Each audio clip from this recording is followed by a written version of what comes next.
బ్లైండ్గా బీజేపీకి సపోర్ట్ చేస్తారు కదా, ఒకసారి ఈ పిక్చర్స్ చూడండి. వీటికి అకౌంటబిలిటీ ఎవరు తీసుకుంటారు? Innocent lives of 21 has been taken. NEET స్టూడెంట్స్కి ఒక్కదైన అకౌంటబిలిటీ తీసుకుంటారా? పేపర్ లీకైతే అకౌంటబిలిటీ ఉండదు, పెట్రోల్ రేట్ పెరిగితే అకౌంటబిలిటీ ఉండదు, జీఎస్టీ పెరిగితే అకౌంటబిలిటీ ఉండదు, ఇతనాది వల్ల వెహికల్ డ్యామేజ్ అయితే అకౌంటబిలిటీ ఉండదు, ఒక అమ్మాయిని రాజస్థాన్లో 32 మంది రేప్ చేస్తే అకౌంటబిలిటీ ఉండదు, రామ్ మందిర్ మనందరం దేవుడిదా పూజించే రామ్ మందిర్లో 200 కోట్లు స్కామ్ చేసే అకౌంటబిలిటీ ఉండదు. కానీ వీటన్నిటిని క్వశ్చన్ చేసినందుకు మాకు వచ్చే లేబుల్ ఏంటి? యాంటీ ఇండియన్, యాంటీ నేషనల్ అనే లేబుల్ మాకు. సో ఇండియాలో ఉండి ఎవరు క్వశ్చన్ చేయొద్దు. బీజేపీ అయితే ఇక బ్లైండ్గా మనం వాళ్ళకి సేవర్ చేయాలి, జై శ్రీరామ్ అని చెప్పుకుంటూ అన్నీ చేయాల్సిందే ఉంటుంది. ఇదే బ్యాచ్, ఇదే ఆర్ఎస్ఎస్ బ్యాచ్ ఒక అమ్మాయి మీద రేప్ జరిగితే ఎక్కడికి వెళ్ళారు?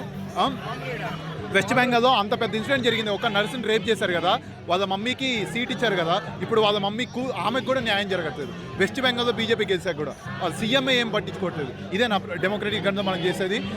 మోడీ ఏ రోజు కూడా ఒక రిలీజియన్ లేకుండా, ఒక కాంగ్రెస్ ఏమనకుండా ట్వీట్ పెట్టలేదు. కానీ ఫస్ట్ టైం యూత్ ప్రొటెస్ట్ చేశాక ట్వీట్ పెట్టాడు. That's what we are questioning. Democratic country ఇది, వీ హ్యావ్ టు క్వశ్చన్ చేశాకే మోడీ బయటకు వచ్చాడు. ఇప్పుడు ఎవడేం చేస్తాడు, ఎవడేం బీక్తాడు అనుకునే ఇన్ని రోజులు ఉన్నాడు. సో ఎవరు క్వశ్చన్ చేయలేదు అనుకునే ఇప్పుడు ఒక రెవల్యూషన్ స్టార్ట్ అయింది. ఆగస్ట్ 15 పక్కా బ్లాక్ డే ఫర్ ఇండియా. ఎందుకంటే ఇది చూశాక, June 20 చూశాక, అదే June 20 రోజు జరిగిందే స్టేటస్ పెడతాం మేమందరం ఆగస్ట్ 15 రోజు. సో ఎట్లా చూస్తారు? నిజంగానే బ్లాక్ డేగా గుర్తించవచ్చా ఈ ఆగస్టు? ధర్మేంద్ర ప్రధాన్ రిజైన్ చేస్తే it's good for India and good for our democratic country. If not Dharmendra Pradhan, then we will continue this revolution for sure. Students పైన లాఠీ చార్జ్ చేసుకున్నారు కదా, చేస్తే బ్రో అంటే ఫైట్ చేద్దాం. ధర్మేంద్ర ప్రధాన్ అనేది ఎడ్యుకేషన్ మినిస్టర్ లానే చూస్తున్నావు. ధర్మేంద్ర ప్రధాన్ అనేది ఒడిశాని సీట్స్ ఉన్నాయి, తన వెనక సీట్స్ ఉన్నాయి. పొలిటికల్ గా చూడు, కొంచెం పొలిటికల్ గా చూడు. ఇప్పుడు Dharmendra Pradhan direct education minister లాగా కూర్చోలేడు. ఎందుకంటే ఒడిశాలో బీజేపీని తీసుకొని వచ్చి ఒడిశా ఎన్నో టర్మ్స్లో బీజేపీ లేదు. ఎన్నో టర్మ్స్ నుంచి ట్రై చేసి మొన్న టర్మ్ వచ్చింది బీజేపీ.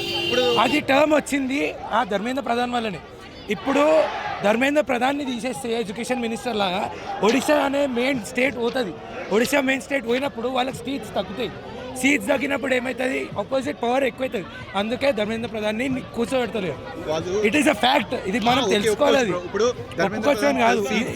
ఇట్లాంటివి ఉంటాయి ఫ్యాక్ట్స్. పేపర్ లీక్ అనేది చెయ్యాలి, మనం గట్టి కూర్చోవాలి. ఇప్పుడు ధర్మేంద్ర ప్రధాన్ సీట్స్ తీసుకొచ్చాడని చెప్పి పేపర్ లీక్ అవుతున్నా కూడా మా చెల్లి నీట్ హాస్పిటల్ 2 lakhs ఫీజు కట్టాము మేము. మా చెల్లి పేపర్ లీక్ సఫర్ అయింది. నేను క్వశ్చన్ చేస్తున్నాను, ఎడ్యుకేషన్ మినిస్టర్ తను ఒక అకౌంటబిలిటీ తీసుకోదు కదా. తీసుకోకుండా సీట్లు తీసుకొచ్చాడని చెప్పి, సీట్లు తీసుకొచ్చింది ఎవరు? దేశానికి మంచి చేయడానికి. ఆబ్వియస్గా చేయాలి. Paper leak last 5 times 3 years జరిగింది. అకౌంటబిలిటీ తీసుకుంటా లేదు. 21 స్టూడెంట్స్ జరిపారు, అకౌంటబిలిటీ లేదు. వాళ్ళ పేరెంట్స్ ఎంత సఫర్ అవుతారు? 21 మంది ప్రాణాలు కదా బ్రో. రేపు మీ ఇంట్లో వాళ్ళకి ఒక్కరికైతే ధర్మేంద్ర ప్రధాన్ సీట్స్ తీసుకొచ్చాడని చెప్పి పీపులే మనం బ్రో, మనమే క్వశ్చన్ చేయాలి. మన ఇండియా ఇది, ఇదే గడ్డ మీద పుట్టి పెరిగినాం. వాడేదో అంటున్నాడని చెప్పి మనం యాంటీ చేస్తాము, యాంటీ హిందూ. ఒక 100% లో మనం ఒక పర్సెంట్ ఇంకో పర్సెంట్ నమ్మాలంటే ఈ పర్సెంట్ మనం నమ్మాలి. ఈ పర్సెంట్ మనం నమ్మేటట్టు చేయాలి. ఇప్పుడు తెలంగాణలో కూడా అనుకుంటారు, ఇప్పుడు మీరు ఇద్దరు కలిసి తెలంగాణలో కూడా బ్రో ధర్మేంద్ర ప్రధాన్ అనే వ్యక్తి రిజైన్ చేయాలి బ్రో. తన అకౌంటబిలిటీ తీసుకోవాలి బ్రో. వాళ్ళు తీసేస్తారా లేదనే సెకండరీ. తీసేయడానికి లేదు, పొలిటికల్ స్టంట్ ఉంటుంది. పొలిటికల్ స్టంట్ ఉంటుంది. It is obvious. చెప్పండి బ్రదర్, మీ పేరు ఎక్కడి నుంచి? My name is Latif. I'm here from Hyderabad. I stay at Medipatna. ఏంటి నీట్ పేపర్ పైన పెద్ద ప్రొటెస్ట్ చేస్తూ ఉన్నారు, మీ డిమాండ్స్ ఏంటి దాని మీద? So our major demands, the first and the foremost demand would be the resignation of the education minister, and the second would be to give a 1 crore compensation for the students who committed suicide due to the leakage frustration. So ఇక్కడ ధర్మేంద్ర ప్రధాన్ రాజీనామా చేయాలని మీరు అంటున్నారు, కానీ చేసేటటువంటి పరిస్థితులు అక్కడ కనిపించట్లేదు. ఎట్లా? I think that's again a very good question. I don't know and I can't say for sure if he will resign, but one thing I can say for sure is we are not going to stop until he does. నేను students పైన lathi charge చేస్తారు కదా, ఎట్లా చూస్తారు?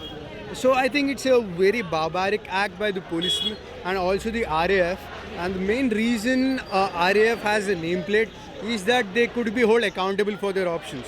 As you have seen, there were no nameplates, and there are also policemen in civilian clothes, right? I think government and also the Delhi police should respond to that. And also, we all have a lot of photos who were like with earrings and stuff, and they were not policemen too, but they were hitting students. I think they should be held accountable, and also they should be given punishment on that. BRS party మద్దతు తెలుపుతా ఉంది కదా, దాని మీద మీ reaction ఏంటి? Sorry? BRS party ధర్నా చేస్తుంది, support చేస్తుంది కదా, ఏం చెప్తారు? See, I think it's not an issue of any particular party first.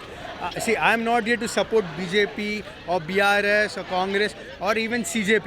I'm here for a purpose, and that purpose is the betterment of the Indian education system. That's the only sole reason I'm here. And I think, see, Aam Aadmi Party and everyone are together. It's not just because of political thing, but it's also about the issue we are trying to raise. Thank you. Thank you.